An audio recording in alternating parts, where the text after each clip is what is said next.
My immediate right is the President and Commander-in-Chief of the EFF, President Julius Malema. Over to you, President. Thank you very much, members of the media and the leadership of the EFF and fellow South Africans. We thought we must call this press conference before the national shutdown to give members of the media an opportunity to ask questions about issues that may need more clarity, because so many things have been said about the national shutdown. We welcome the support that we have received from all different types of formations, the ATM, SAFTU, and many other organizations, non-governmental organizations, South Africans who are concerned about the state of affairs in the country.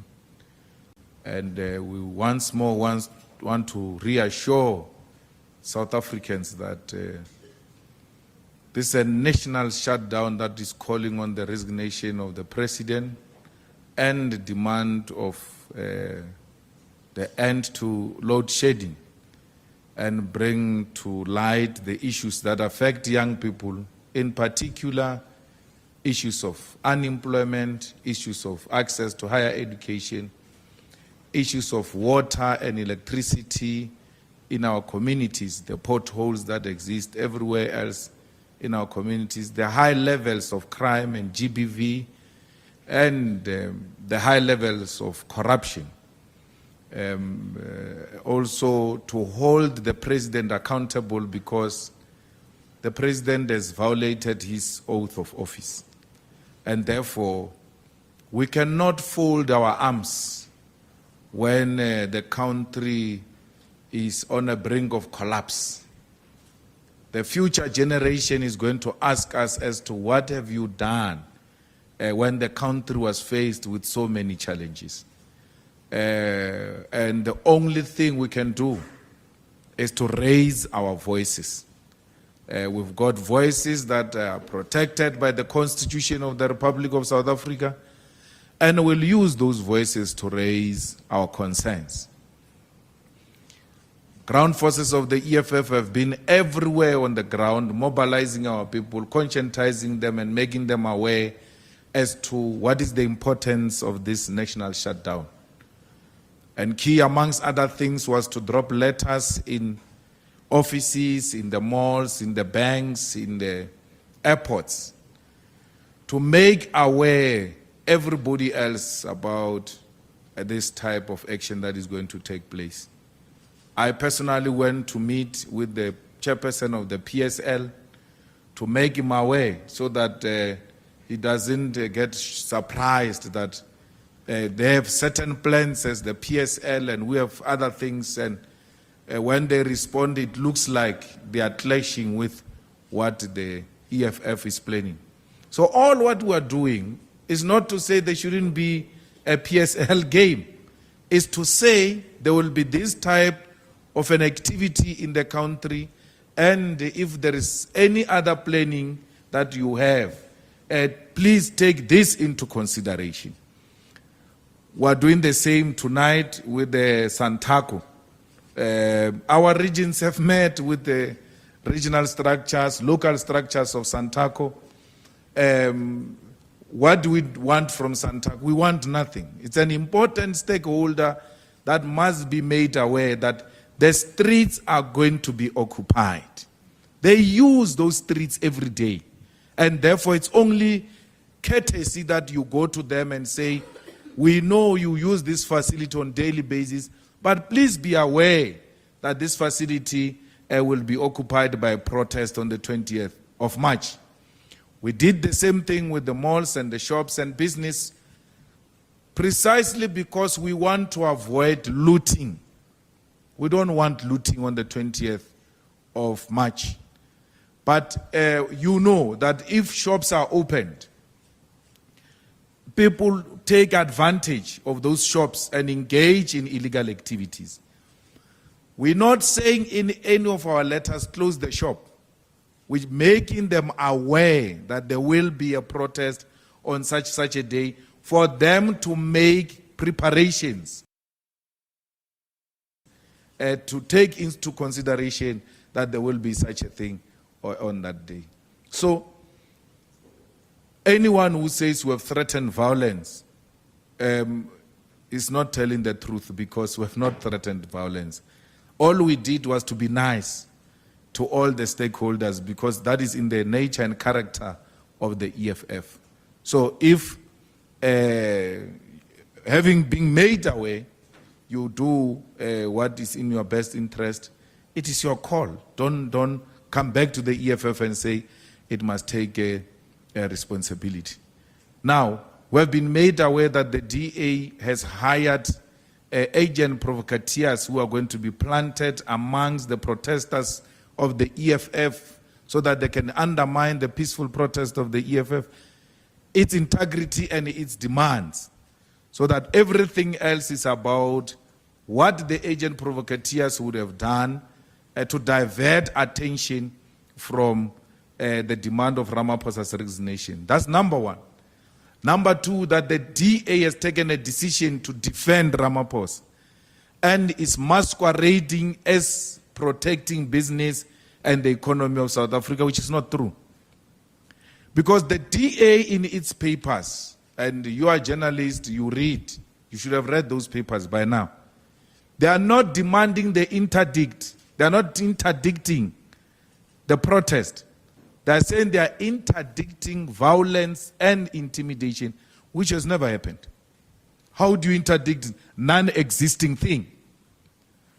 That DA of yours has actually approved the EFF's protest in Western Cape and in the Cape Metro in particular. How do you approve something today and tomorrow want to appear on TV as if you are not going to allow this type of a protest to happen? They've approved it. So, everything else John was doing yesterday was just a PR to demonstrate to his funders that he's doing something in defense of Ramaphosa. But in reality, he knows that he can't stop the EFF. Not the DA, not anyone can stop the EFF. Now, the DA says to black South Africans, any protest that doesn't involve white people is going to be violent because black people need puppeting. Someone must come there and puppet us and say, no, don't do this, don't do that. The only difference between what we are doing today, on the 20th of March, and what we did against President Zuma, the only difference is that it doesn't involve the white man. And the white man is a self-appointed supervisor of a black skin. Now that the white man is not involved, now that the white man is not approving, there's going to be violence. And that's what John did. That's why there were 3 white people in that press conference to come and tell us, white people do not approve of this. Because they know clever blacks, anything that is not white approved, they won't be associated with it. They were not talking to me and you. They were talking to the colonial clerks. I saw one of them on Twitter saying, I'm going to work. What about you? Some Bongan, what? Of a journalist say, I'm going to work on Monday. What about you? Good, you have a work. What about so many unemployed people who don't have work? You're showing them a middle finger with such arrogance. You are going to work. Where must these unemployed people go? Since you are able to brag about your job on social media. Not even a little sympathy about these unemployed young people of South Africa and the poverty-stricken South Africans who live in terrible economic conditions. We have to stand up. And don't tell us that the shutdown will make the economy worse than what it is. We had that from Mangosuthu Buthelezi when we called for sanctions. He went around saying there must not be sanctions against apartheid.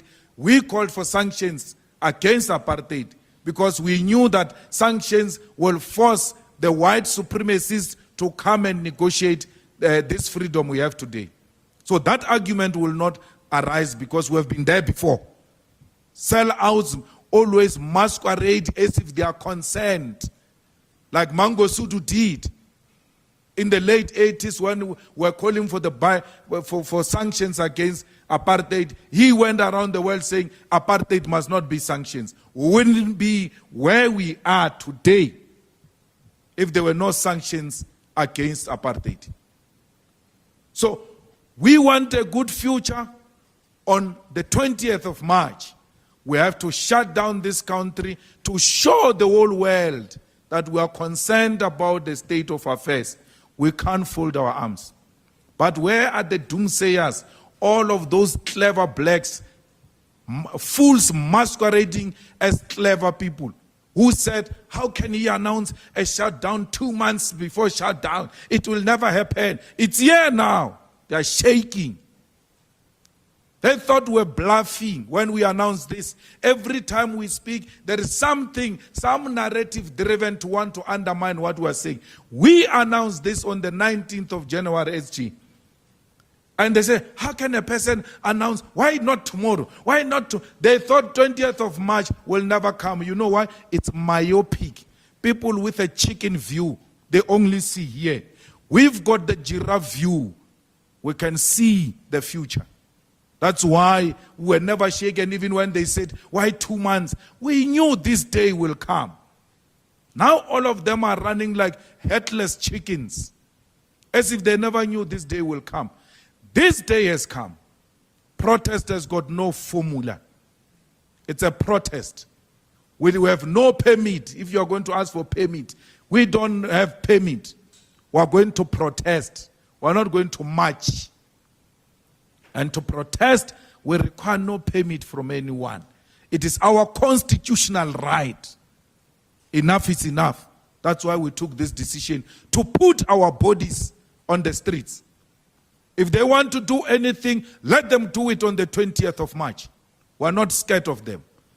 We will defend the defenseless masses of our people with our bodies. And our bodies will be on the streets, all of us.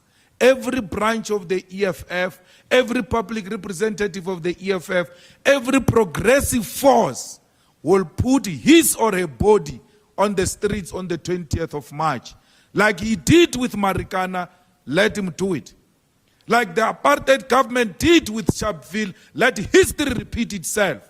We are not scared. We are ready for anything for the 20th of March. I thank you.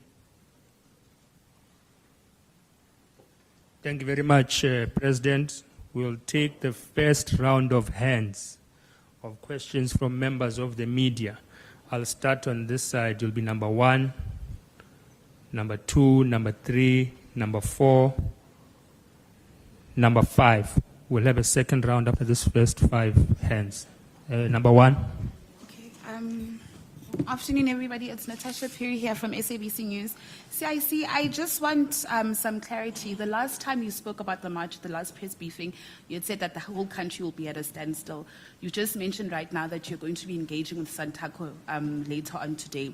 So clearly, transport will be affected. I just want clarity in terms of essential workers. Maybe Metoko Odulako Eleg says she needs to go to a clinic. Will she be able to actually go to a clinic to provide essential services? Furthermore, you've mentioned some political parties and formations that will be joining the march, ATM, SAFTU, UDM. Who else will be joining? And also in terms of logistics, where is the starting point? Please correct me if I'm wrong. The last time you said you're going to the union buildings. Just please clarify those issues. Thank you. Number 2. Abongile Dumago, SABC News, good afternoon. Hlekazi, I just want to find out, with the statement you've just made regarding what the DA apparently plans to do in trying to, well, disrupt the national shutdown tomorrow, what are you planning to do then to ensure that whatever men or women that they bring amongst your members to try and sort of divert all their attention, what is it that you're going to do then to make sure that that doesn't happen? Because it would seem it would be a threat, if you like, to your march next week. Thank you. Number 3. Mongezi Gogo from Kai News. My question touches on what Natasha asked.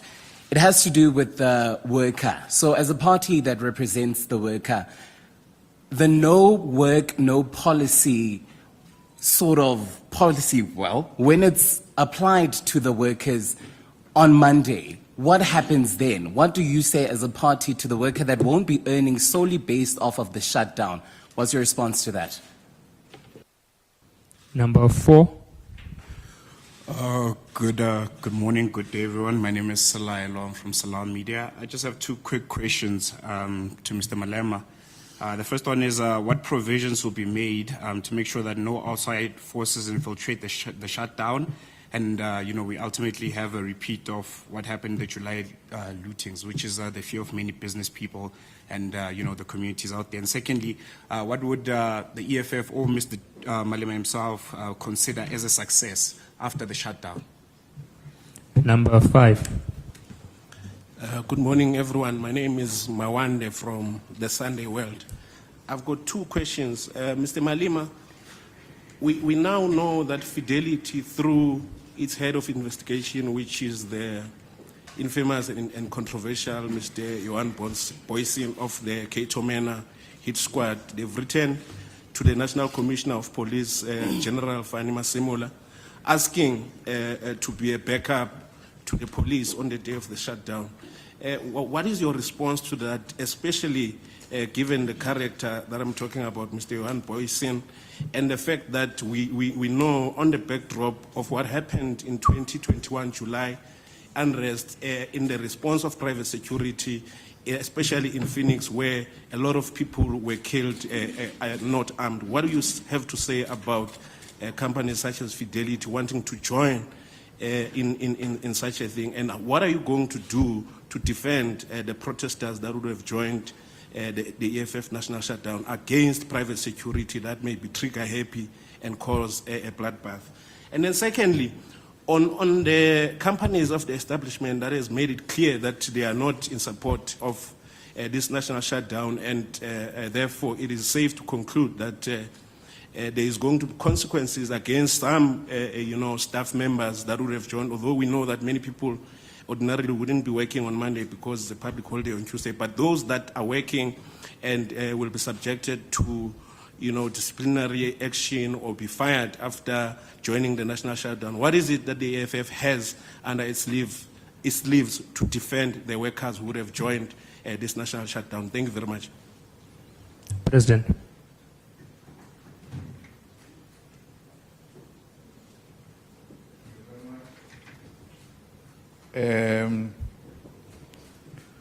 All the essential services will be protected, and will make sure that the workers who provide the essential services have access to their workplace without any difficulty. That includes the police and the nurses, the health workers in particular. So our structures will be cooperative and will make sure that the clinics and hospitals are functional in line with what NEHAW is doing. We will not tamper with the NEHAW strike.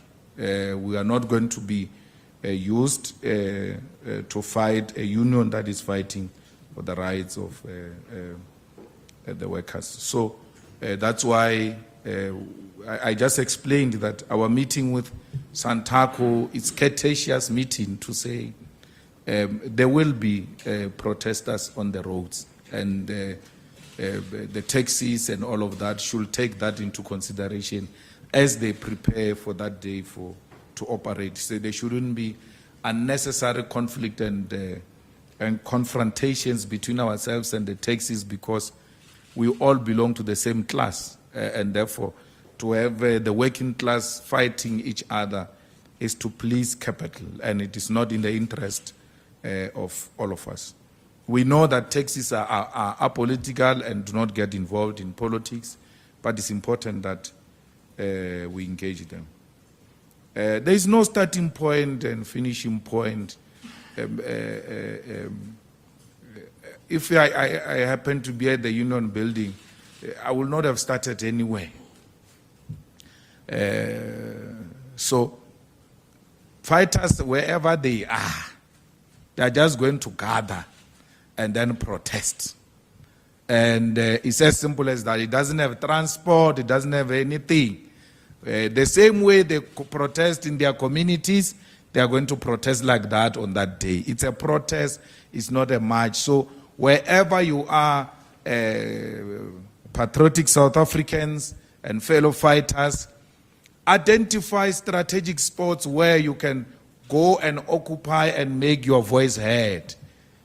It's as simple as that. So if Union Building is such a center where we could be heard, let's go. We'll meet there. The branch of the EFF in that area must make sure there is an activity that demonstrates that we can be heard. If we can be heard at the Johannesburg Stock Exchange, why not?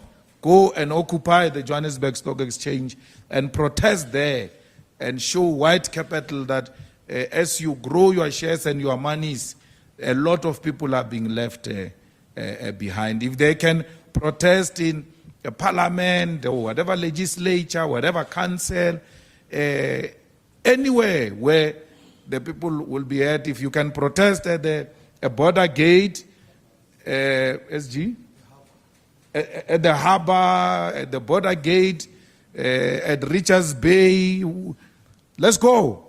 Anywhere. It's a protest. It does not have a formula. Well, you know, guys, there have been people here, small boys who said Malema will be stopped, this shutdown will not happen, will physically stop Malema, will be with the president to stop Malema, and threatening Malema's democratic right. There's never been anyone who said Malema is being threatened with violence. And I'm not worried about you not saying that. Only when Malema starts threatening violence, all of you will be having voices. Some boys film themselves all the time here threatening me. And I can tell you with ease, let any boy come and try to stop me. He will meet his maker. When he leaves in the morning, he must kiss his mother goodbye. I've got no time for boys. Let him try and stop me on the 20th of March. He will meet his maker. No boy or girl can stop me and can take away my right. They say that every day on social media, they film themselves. No one says Malema's right is being threatened. That Malema is being threatened. If my right cannot be defended by the media, by the law enforcement, I've got a legal obligation to defend myself, and I will do it. The same happens to agent provocateurs and outside forces.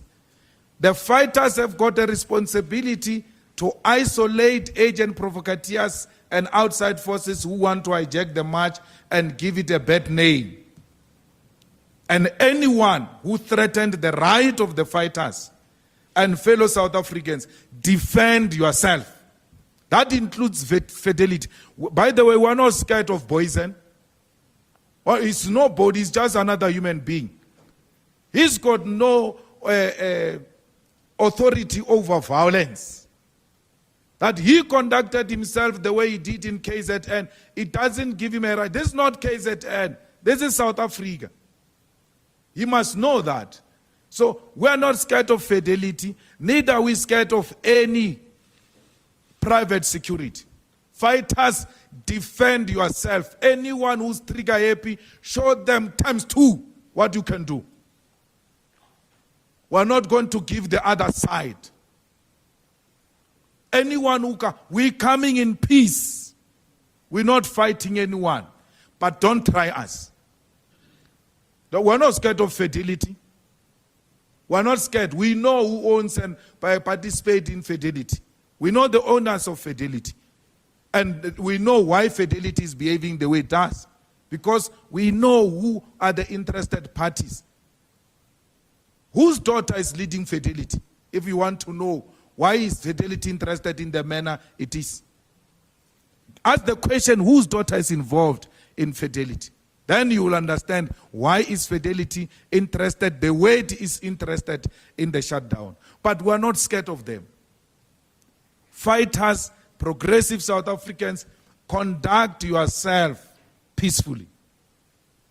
But anyone who comes with nonsense, do not tolerate nonsense from anyone. It doesn't matter who they are. We are not scared of them, and we are not scared of Fidelity. We have never been scared of Fidelity. How do you apply no work, no pay? When I decided I'm coming to work and the roads are closed by protesters, I can't have access to work. It's not me who decided not to come to work. I was readily available. It happens every day in South Africa where we wake up, the roads are closed and we can't go to work. What happens in that context? That's what is going to happen. No one can say to a worker, no, you didn't come to work, you went to the protest, therefore you are not going to be paid. No. No. I was readily available. There was no bus. I was readily available. There was no taxi. Because in other areas, the EFF has agreed with taxis not to operate. They had a mutual agreement that no, that day we will not operate. Will close down and not operate. So, any worker who's treated unfairly like that, the EFF labor desk will be ready at all levels, in all corners of South Africa, to represent those workers and fight for them. The success of a shutdown is not a 21st birthday party. It's a beginning of the revolution. What happens? The question should be, what happens if the shutdown starts on the 20th and never stops? Because there's a possibility that it might not stop. What if that is the beginning of the revolution? So, we have a date with the 20th of March, and we'll see it on that day. Our point is being very clear. We are not here for the first time. We have been here before. When we removed Zuma, these are some of the steps we took. It was not on the same day when we said Zuma must fall that Zuma fell on that day. It took a number of activities for us to arrive where we arrived when we said Zuma must fall. So this is the beginning of the revolution. We said to you, Ramaphosa will never have peace as long as he violated his oath of office. He will never be a friend of the EFF. That's where we are. Protesters, protect yourself. Even Phoenix, and clear instruction has been given to Phoenix protesters. We know what those people are capable of. They must not outnumber you. They must not outsmart you. If they come with the same attitude, give them the same attitude twice. We're ready for Phoenix. We're ready for them. So we are not going here like children. We are going into it ready for anything. If action is called upon, that order will be given and we will respond. We don't expect companies to support us. They are reactionaries. They are the beneficiaries of this collapse. They are the ones who make more money out of this non-existing state. And therefore, we don't expect them not to support us. But many small businesses in South Africa have said, we are going to close and we are going to support the protest. A lot of small business. I cannot expect Rupert to support me. I can't expect the Oppenheimers to support me and things like that. But I can assure you, the shops have been calling in their numbers saying, we support this, we are going to release the workers. One of the business people was saying to me, SG, that I'm going to release these people to go to a protest. And I'm going to tell them, If you don't go to protest, you must come to work and sit outside the shop. Because I'm going to demand a mechanism for them to prove they went to protest, because we support protest. If they are not going to protest, I will be closing report that they reported for work. They have two options: to report at the work or to report at the protest, because we support this protest. We think we need this to give this government an awakening call to know that South Africans are concerned. We may not do anything, but let's raise our voices. We cannot be so scared to a point where we're even scared to raise our voices and behave like it's business as usual.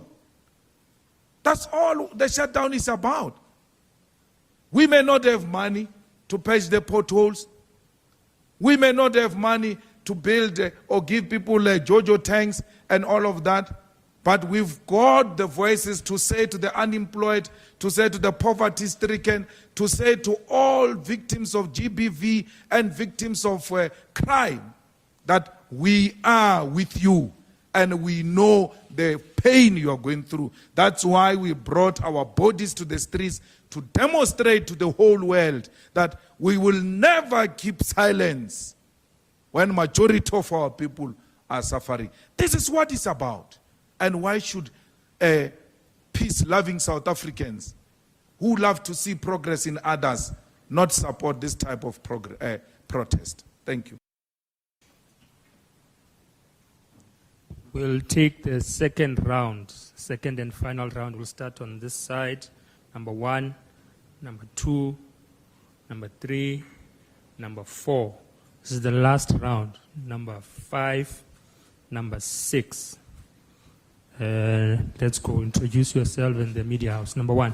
Thanks very much, Snow. It's Zianda Ngobo from Newsroom Africa.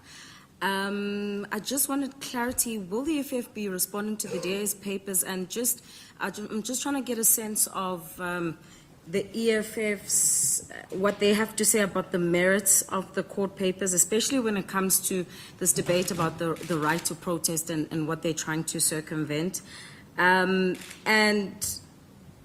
I mean, we could have a debate about it, but in terms of numbers, but are you able to quantify how many people you're expecting to join in on this protest action? I mean, one could say maybe this is you launching your political campaign for 2024. And so, as well, another question, I mean, the EFF is a political party. You sit in parliament, you've got various mechanisms, the motion of no confidence, etc. So one could argue that you've got many other means to actually take down Ramaphosa, seeing that that's your main goal. So if Ramaphosa doesn't resign after your march, where to from there? You've raised your voices, and then what? Number 2. Good afternoon. My name is Shannon Merricks from Kasi Broadcasting Corporation. My first concern is DSTV, Naspers, in the past 3 months lost 8 billion. So the first people that should support this shutdown, because one of the items is load shedding. Naspers lost money. DSTV channels, Newsroom Africa, they all lost money. Because when there's load shedding, that dish goes off. So the first people that must support the national shutdown due to load shedding is media houses. The media in this room, their phones are going to shut off now in the next hour, battery low.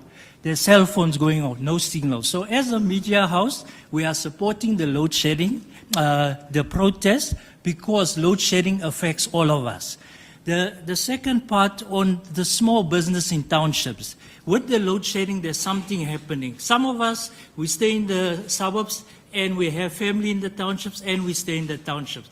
Now, the middle class, you don't get load shedding the same way as Magogo gets. Magogo gets load shedding for 2 hours on the register, on the app, but it's down for 6-8 hours. Eldos, Cliptown, they get load shedding 8 hours that's supposed to be 2 hours. So if you think people in townships are not going to join this protest, you're in for a big surprise. The issue on the numbers, I can predict, not EFF, I can predict there'll be 3 million people joining from townships this protest. My question to the CIC is, there's a big concern. You know, when you do a protest or a court interdict or you go to court, you use history. Now, the DA and others are going to court to say they want EFF not to do violence, not to do all those things. But where I'm sitting, when I look at the history, I can't find any incident where EFF were violent, where they damaged property. And July unrest was an unled protest. Even today, nobody has been charged as the leader of that protest. So what my concern is, if somebody say there's going to be violence on the 20th, there's no legal local standing to say it has happened in the past.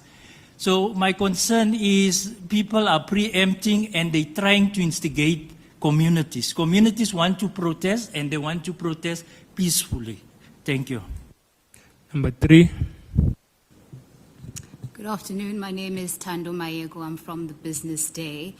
Now, the CIC mentioned that there is a plausible risk that the protest may spill over into the next day, so the 25th and so on and so forth.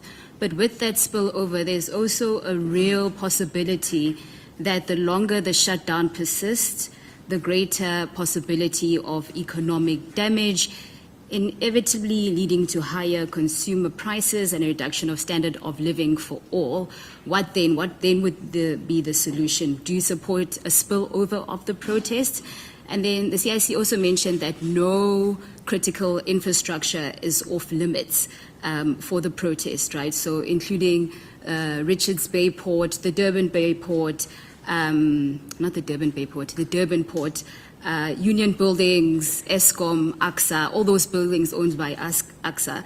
With the party, should there be any damages to those properties or any loss of lives because of the protest? Would the EFF be taking responsibility, or is it all hands-off people? The party won't take any responsibility.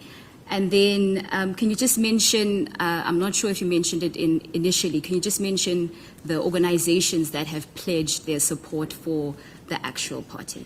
Thank you. Number 4. Kosinathi Shazi from Power FM News. My question is just around consequence management. We do understand the EFF just turned 10. You guys have over 1 million members. However, the shutdown is calling for a wider range of people, basically the whole of South Africa, unemployed people. We also have a number of undocumented foreign nationals. So basically, Murphy's Law, whatever can go wrong will go wrong. Are you guys ready to face those consequences? Because as the media, anything negative that happens will be associated with EFF. So my question is, are you guys ready to face the consequences if anything goes wrong? Number 5.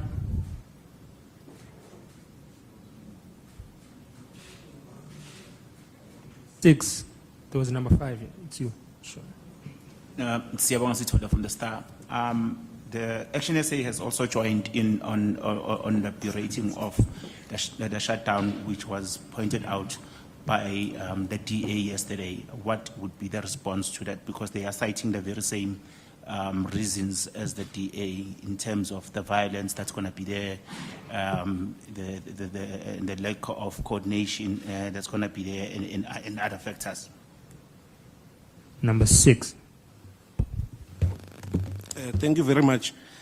Mr. Malema, as a follow-up to my initial question on Fidelity, do you believe that Fidelity has any right or is entitled to demanding meetings with the National Commissioner in wanting to join in a shutdown of this sort?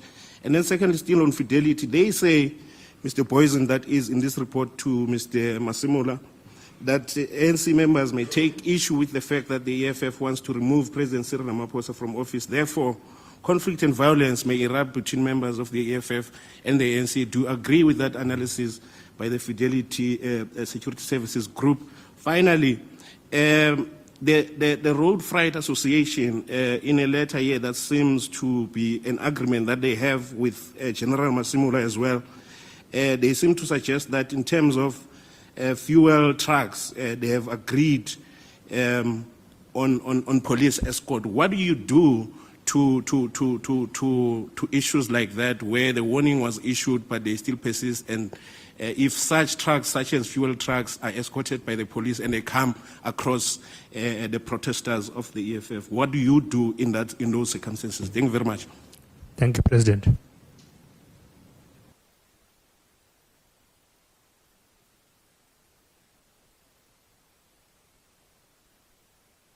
Oh, I didn't hear that it was the last round, so I was shocked. Why is the number 6? Court papers, right of protest. Everyone has got the right to protest, and everyone has got the right to go to work. And I say to you, there's going to be fire there with all your right. What do? You just act stupid and go into a fire because you've got the right to go. I'm saying to you there's going to be fire there. I'm just being courteous to you. I'm not saying don't go to work. I'm saying to you there's going to be fire there. Don't go. So ordinarily this type of protest attracts numbers, which makes it impossible for traffic flow, easy flow of traffic, and easy flow of business on the day. And therefore it is not reasonable for you to even want to go against such. I've led this protest from when I was young in Kosas here in Johannesburg. We've always done what we're doing now to inform business, and business will close and allow the protesters to do what they are doing. And those who insist on opening, when they see numbers, you must see them acting like children, running to go and close the doors, and it becomes anxiety and panic for them, which they could have avoided by just looking at numbers. So the numbers will not allow for easy flow. It's not going to be possible. Even if the court says, yeah, I guarantee this, it doesn't even require the EFF to guarantee that right of you to open your shop, to go to work, or do anything. It's there. We will not take it away. And it's your call if you want to proceed as such. But we have given you that direction. Call it what you want to call it, election campaign and anything of that sort. Are you saying because there's going to be election at some point, the EFF must not do anything because it will be called election campaign? That is being naive. Protest can come at any time, even on the eve of the elections or even immediately after the elections. So we're not going to be told this is an election campaign. Let me whisper to you, election campaign of the EFF is going to be launched on the 29th of July at FNB Stadium. We don't masquerade. No, now we come straight. Ours will be launched on the 29th of July at FNB Stadium.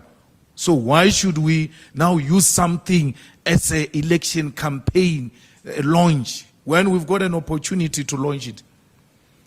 So it's not an election campaign, but call it what you want to call it. Other means, you are in parliament. Why do you protest? Because you've got other means. I mean, the question is answering itself and contradicting itself in the process. Because other means include this one. It doesn't take away this one. That's why other means. The other means is parliament, which we are using.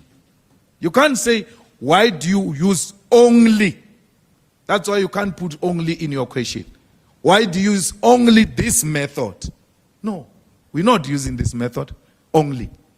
We were kicked in parliament raising the same matter. So there is no one single method of raising your dissatisfaction. We're using parliament, which we use very effectively, which we did during the State of the Nation address. And we did when it came to answer questions by staying away from the questions as a way of protest. And now we're going to the streets as well. So, when we use that method, SG in parliament, using parliament to raise, Why are you doing that? Because there are other methods you can use to raise your concerns. You will never satisfy them. If you follow that, you are going to be an amoeba. You will be shapeless. People will not know where the head is, where the tail is. Because every time you try, no, go this way. Every time you try, no, go this way. You will never know where you are going. So we are refusing that. Because we use all methods, including, by the way, the courts. We are in the courts to demand that the panel report, which said the president has got some questions to answer, must be tabled in parliament, because the non-voting, the non-secret ballot usage in parliament has led to where we are. If the court said, yes, she was wrong not to use a secret ballot, then the matter is coming back to parliament. We are also using a method of an ad hoc committee to hold the president accountable. So we're using all types of methods. Correct. I mean, the most victims of this load shedding is the media. As we are sitting here now, the room can become dark, and then the news can't be distributed the way you had planned to distribute them because of load shedding. So everybody is affected by this, and something must give to show that indeed we are in a serious situation that requires a different type of approach. So we welcome the media's support of the shutdown. We hope to see you putting your bodies on the streets supporting this shutdown. 2 hours, 6 hours is correct, it's true. We in the suburbs were different, because when they say 2 hours, it's not even 2 hours. It's 1 hour, 40 minutes, 1 hour, 50 minutes. It comes before the actual 2 hours. But the villagers, if it goes, they are happy to have it back the same day. It goes forever. And not only load shedding, by the way, that thing, what do you call it, substation SG, that one that burns all the time. If a substation burns in December, you must know it's done. If you get it back in less than 6 months, you are lucky. That is the life of our people. And when you say, why is he protesting? We have electricity. Our people don't have electricity. You are happy to have electricity. But this small business we are talking about, they've closed. They're actually no longer there. A KFC, let's take KFC, for instance. When it is load shedding, I don't eat KFC, it smells badly. So I don't think I eat KFC because I talk about KFC. KFC has got a generator outside. When it is load shedding, they don't switch on the generator. They close the doors. Because initially they bought generators thinking, we're going to defeat this through generators. So one day I asked them, why do you close when there is a generator outside? They say all the profits goes into the generator. So it's not worth it. It has eaten into business. So small business, by the way, majority of small business in South Africa is Indians. I expect a lot of Indians on the streets. Because they are the ones who hit hard. They are the ones who run small businesses. Small shop here, small fish and chips here. Indian community, it might not be that poor and working class in the sense we want to define the African working class, because they are involved somehow in small businesses. If there are people who feel the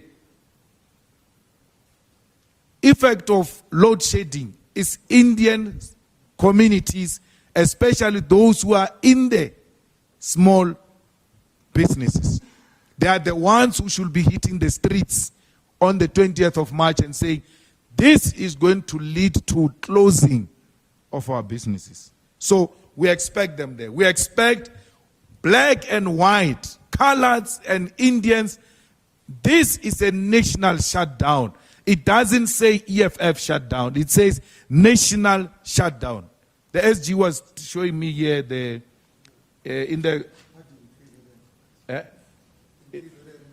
in Hardin. The taxi industry, filling stations, everyone has agreed to close and said we are hit hard by this thing. We are joining the EFF's protest on that day. So, you are right. EFF has protested, has got no history of violence. So, why is violence starting today?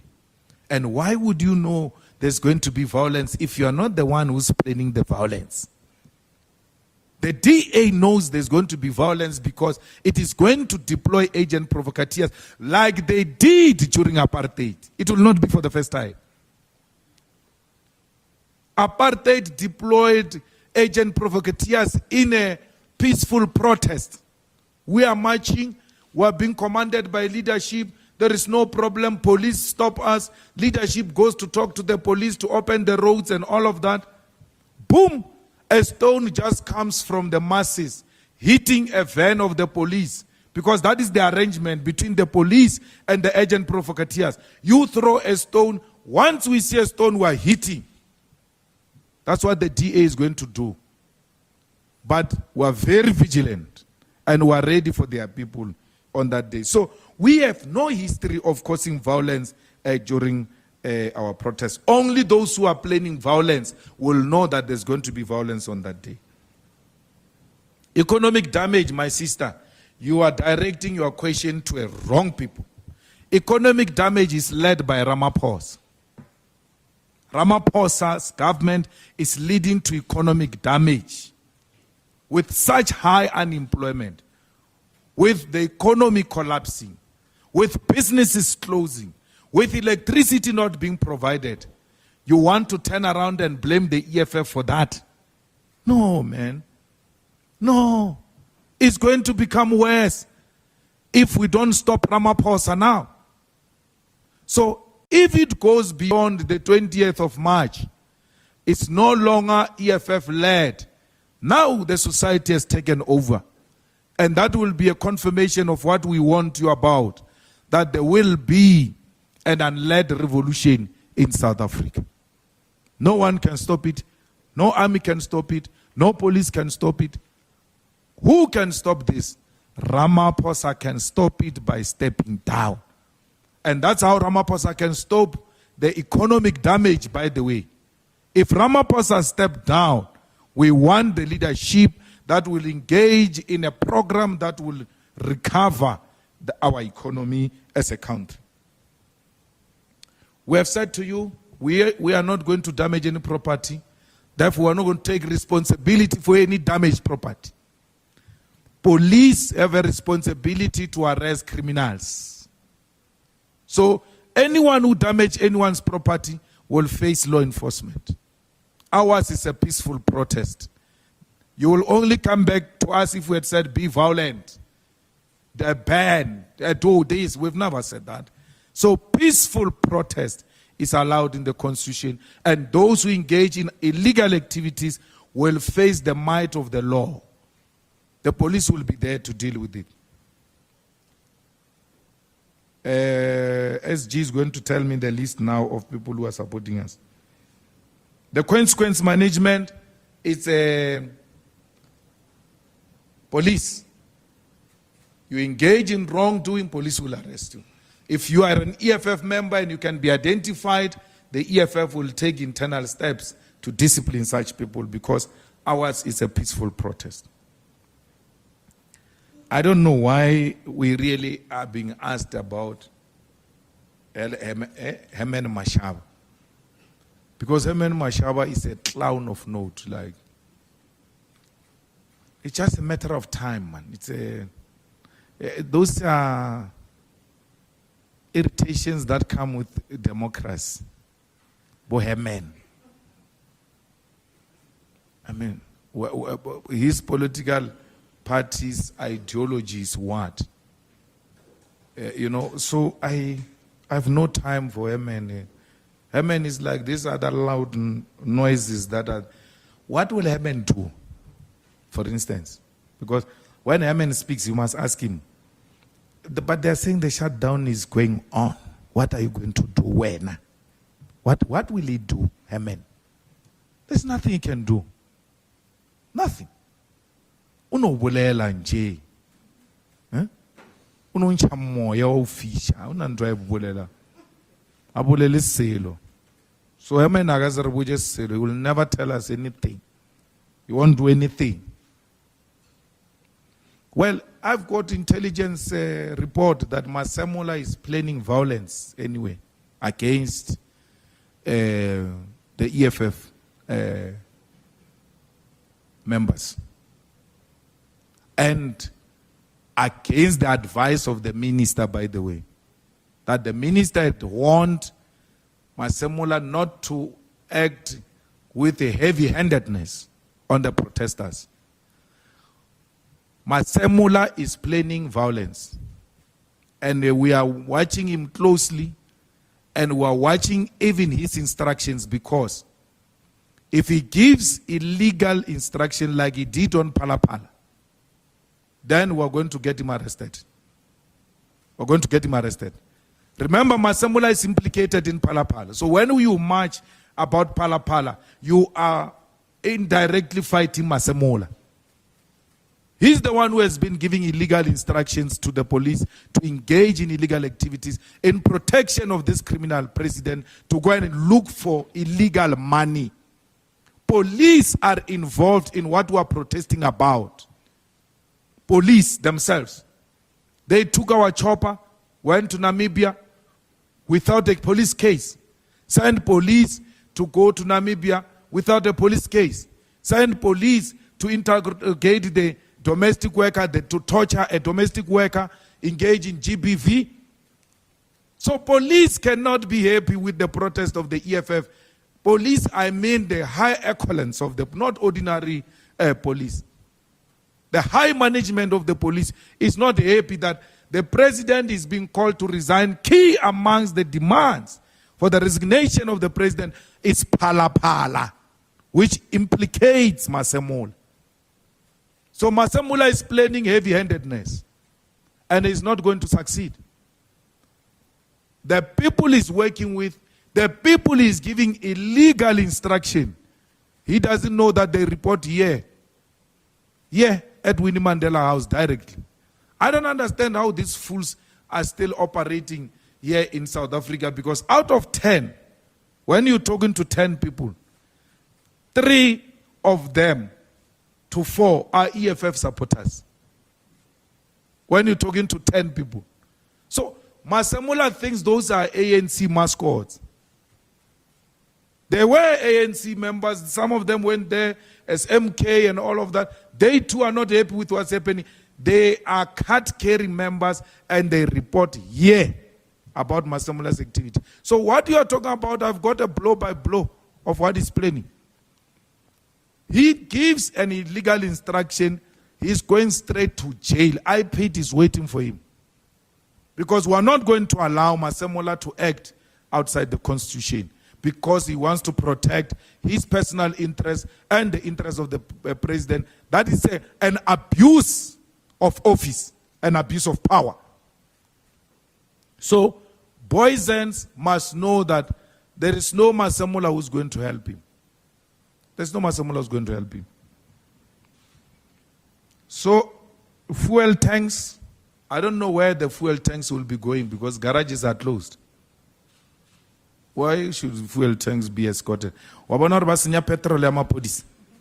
They are wasting police petrol. To where? Transnet issued an instruction. Transnet has written a letter to all trucks owners. No trucks at the bay, at any of their ports, no nothing. They are shutting down. The trucks will not be there. So when you take petrol to where? Unyaka uswagi. Unyaka ufisha ke petrol. Because you are okay. Then it means you are going to supply people petrol. You are going to supply the protest. Your intention is to supply protesters with a petrol. The only way not to make it easy for people to access petrol on that day is to make sure no petrol tankers are on the road and no filling stations are open. That's all. What are you doing on the streets when you are told there's going to be a huge protest and then you say, to that protest, I shall send a fuel tanker? I get who are led by fools. You think I'm insulting them. What is this? You don't even say, no, Masemula agreed with these people that the trucks that transport bread will be escorted by police. That is an oil cartel. That is the oligarchy. Those are the people who control our country. They went to tell government, we don't care about that. You give us police. It must be business as usual. They would have said that to the ANC during negotiations in the 90s. They will never say that to the EFF. It is not business as usual on the 20th of March. We are not going to succumb to the oligarchy. We are not going to succumb to the cartel. We are not going to succumb to white monopoly capital. We are going to shut this country on the 20th of April. There is no fuel tanker that will be on the road if they know what is safe for them. Thank you. Thank you very much, Commander-in-Chief. That concludes the press conference of the EFF. Let's meet on the picket lines on the 20th. Thank you very much.